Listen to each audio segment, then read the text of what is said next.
گفتگو ہے، خیر وہ تو بہت ہی مارکا آرا گفتگو کی ہے ڈاکٹر غافر صاحب نے. تو کتاب سے جو انسان کا عشق ہے، دیکھیے انسان کچھ چیزیں ساتھ لے کے پیدا نہیں ہوا، یہ اس کی کوشش کا نتیجہ ہے کہ وہ چیزیں آج موجود ہیں. جیسے زبان انسان ساتھ لے کے پیدا نہیں ہوا.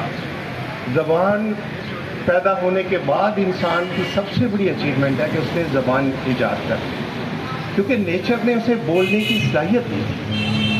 کس زبان میں بولے گا اور کیسے لفظ ایجاد کرے گا، یہ اس کا اپنا کام ہے. اسی طرح رسم الخط کی ایجاد، یہ بھی بہت بڑا کارنامہ ہے. اور یہ جو پچھلے 40,000 برس سے انسان نے ذہنی طور پہ جو انسان متحرک ہوا، اس نے سوچنا شروع کیا، یہی چیز جو ہے اسے باقی جانداروں سے الگ کرتی ہے. اور سوچنے تو تقریباً صدی کی مختلف سطح ہوتی ہے سوچ کی، لیکن اس میں کچھ ایسے لوگ بھی پیدا ہو گئے ہیں جو اس سوچ کو 100% کاغذ پہ یا کسی چیز پہ اتار سکتے ہیں، اور وہ آپ لوگ ہیں. یہی سے کتاب، آج ہم کتاب کے بارے میں جو باتیں کر رہے ہیں، میں یہ سمجھتا ہوں کہ ہمارے اجداد جو ہیں وہ ہم سے زیادہ کتاب سے محبت کرتے ہیں. آپ ذرا دیکھیے کہ یہ جو میسوپوٹیمیا سے جو سلیں نکلی ہیں جن پہ حمورابی کا دستور لکھا ہوا ہے، دنیا کا پہلا ریٹن کانسٹیٹیوشن، آج اگر وہ لکھا جاتا تو ایک پیج پہ لکھا جاتا، لیکن اس دیوار جتنی بڑی سل تراشی گئی ہے اور وہ سارا کانسٹیٹیوشن اس پہ لکھا گیا ہے، اسے اس پتھر پہ لکھنا، پھر اسے سلطنت کے مختلف شہروں میں جا کے نصب کرنا، اس سے اندازہ ہوتا ہے کہ ہمارے اجداد جو ہیں وہ لکھنے کے عمل اور اسے سنبھالنے کا جو عمل ہے، اس کی حفاظت کے عمل سے ہم سے زیادہ سنجیدہ تھے. اور جو ابتدائی کتابیں ہڈیوں پہ، پتھروں پہ، پتوں پہ، بھوج پتر پہ اور پیپرس پہ، تو یہ کھال پہ، پھر ذرا دیکھیں کہ انسان مستقل کہیں رہائش پذیر نہیں تھا، لیکن یہ سارا ذہنی سرمایہ جیسے جیسے پڑاؤ بدلتے تھے ویسے ویسے ساتھ لے کے پھرتا تھا. ہم تو چند کتابیں نہیں، ابھی منور صاحب کہہ رہے تھے میری کچھ کتابیں جو ہے وہ ڈیرہ غازی خان میں رول گئی ہیں. ہم سب کی بھی کوئی آبائی گھروں میں پڑی ہوئی ہیں، کوئی لاہور میں ہے، کوئی ہاسٹلوں میں تھی. تو لیکن آپ قربان جائیں ان انسانوں کے جو کتابوں سے محبت کرتے تھے، کہ پتھروں کی سلیں ساتھ لے کے پھرتے تھے اور انہیں سنبھالتے تھے. تو یہ ہمیشہ سے کتاب سے انسان کا عشق جو رہا ہے. ڈاکٹر صاحب نے ایک بہت عمدہ بات کی ہے، ڈاکٹر غافر نے. ڈاکٹر صاحب کہہ رہے تھے کہ خوف بہت ہے کتاب کا. کتاب کیا ہے بیسیکلی؟ انسانی ذہن کی ایک کیپیسٹی ہے، اس سے زیادہ نالج رکھنا چاہتے ہیں اپنے پاس تو اسے ذہن سے باہر سٹور کرنا پڑے گا. یہی ہے نا کتاب، اور کیا؟ یہی کیسٹ ہے، یہی سی ڈی ہے. تو آپ یا محفوظ رکھنے کی ایک صلاحیت ہے، اس سے بڑھ کے کچھ کرنا چاہتے ہیں تو کتاب لکھیں گے، آپ کتابوں کی شکل میں اس علم کو سنبھالیں گے. ڈاکٹر صاحب کہہ رہے تھے کہ ہمیشہ خوف کی بات کر رہے تھے، ہمیشہ سے خوف زدہ رہے. یہ بنی عباس جنہوں نے یہ بنائے تھے، یہ اصل میں مامون اور ہارون،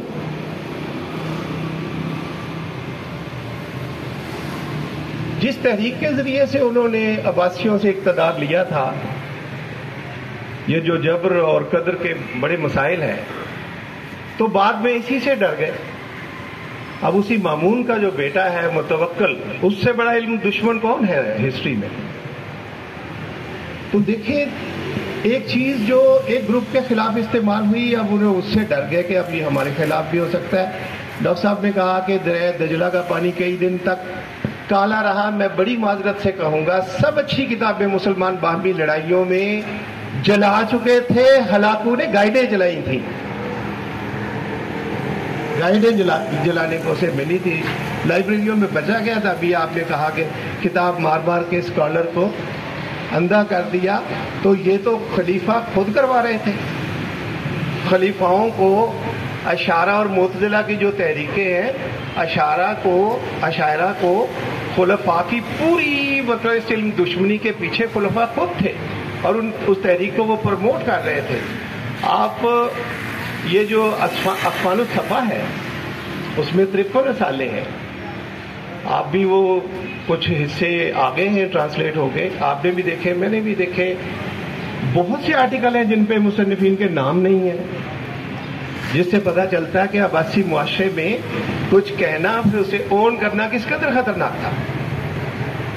تو یہ چوتھی اور تیسری صدی جس پہ ہم بہت فخر کرتے ہیں اور ہم کہتے ہیں کہ اس میں بہت زیادہ روشنی آئی، تو اس میں ادیبوں کے گھر جلائے گئے، ادیب قتل کیے گئے، کتابیں مار مار کے ادیب پاگل کر دیے گئے، ادیب جلا وطن ہوئے.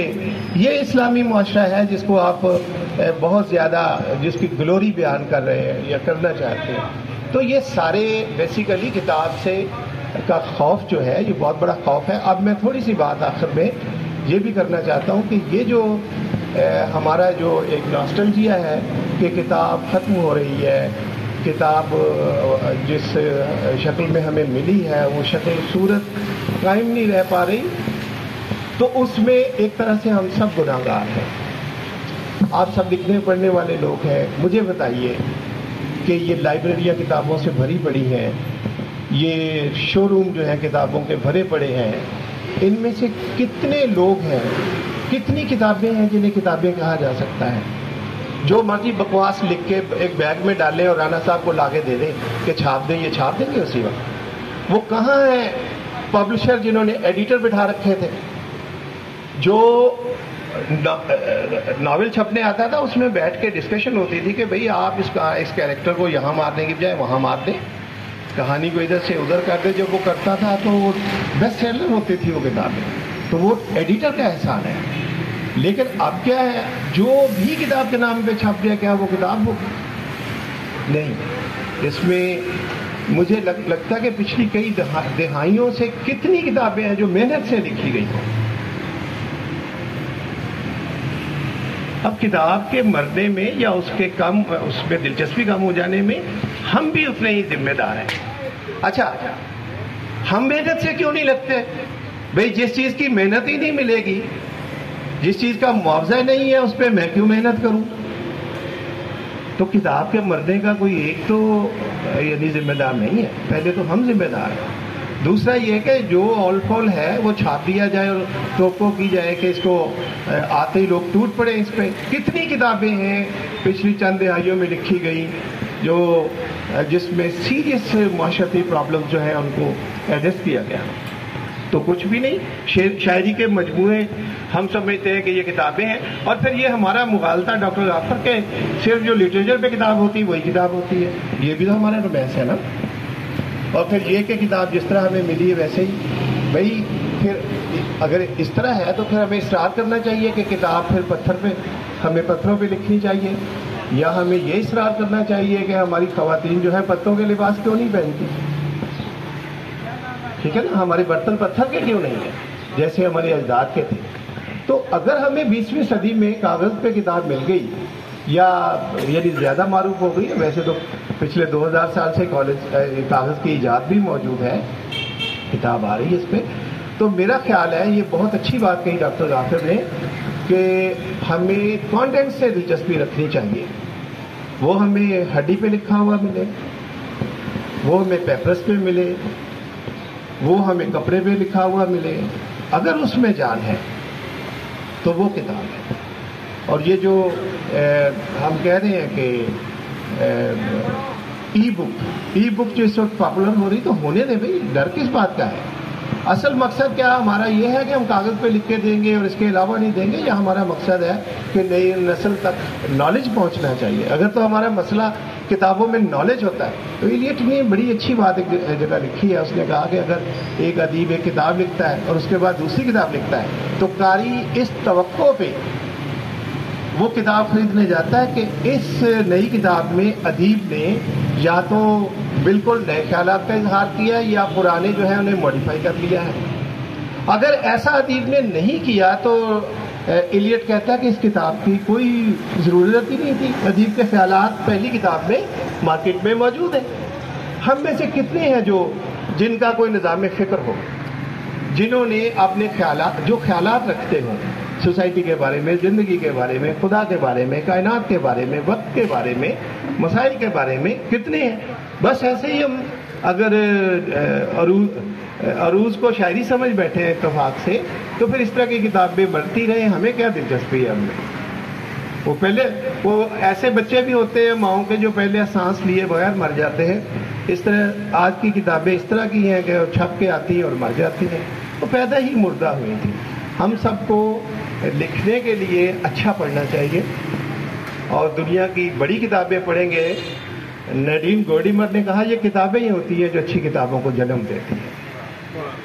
جب تک میرا آپ کا جو موضوع ہے, مطالعہ ہے, وہ اچھی کتابیں نہیں ہوں گی تو اچھی کتابیں وجود میں بھی نہیں آئیں گی. اور یہ کہ حکومت کا اس میں کیا چکر ہے بھائی. آپ دیکھیں وہ جو ہمارے معذرت سے ہم ایک پبلشر کے ہاں جمع ہیں, یہ سارے پبلشر جو مال روڈ پہ ہیں اور یہاں ہیں, ان کے کھوکھے آپ نے اردو بازار میں نہیں دیکھے. اب یہ اگر ان کی گاڑیاں اچھی ہو گئی ہیں, ان کے گھر اچھے ہو گئے ہیں, ان کے شو روم اچھے ہو گئے ہیں, تو کوئی تو وجہ ہے نا. میں کیسے مان لوں کہ کتاب نہیں بکتی یا اچھی کتاب نہیں, کوئی خریدنے نہیں آتا. اگر ایسا ہو گیا تو یہ کاروبار سے الگ کیوں نہیں ہو جاتے؟ اگر یہ سب چل رہا ہے تو اس کا مطلب ہے صرف لکھنے والے کو جھوٹ بتایا جا رہا ہے کہ کہیں اسے معاوضہ نہ دینا پڑ جائے. ادیب کو معاوضہ دینے کی بات کرنی چاہیے تاکہ وہ اچھی کتاب لکھے. اچھی کتابیں مارکیٹ میں ہوں گی تو یقین مانیے کہ لوگ باہر بھی نکلیں گے, ان کی تلاش میں بھی آئیں گے. جب اگلے سال آپ اچھی کتابوں کا دن منائیں گے تو وہ لوگ یہاں بھی آئیں گے. پھر ہم 10-15 نہیں ہوں گے, ہم زیادہ ہوں گے. Thank you very much. میری طرف سے اس دن کے موقع پہ ایک بار پھر مبارکباد, اور کسی کو کوئی بات بے نظاری کی ہو تو بہت ہاتھ جوڑ کے معافی چاہتا ہوں. Thank you.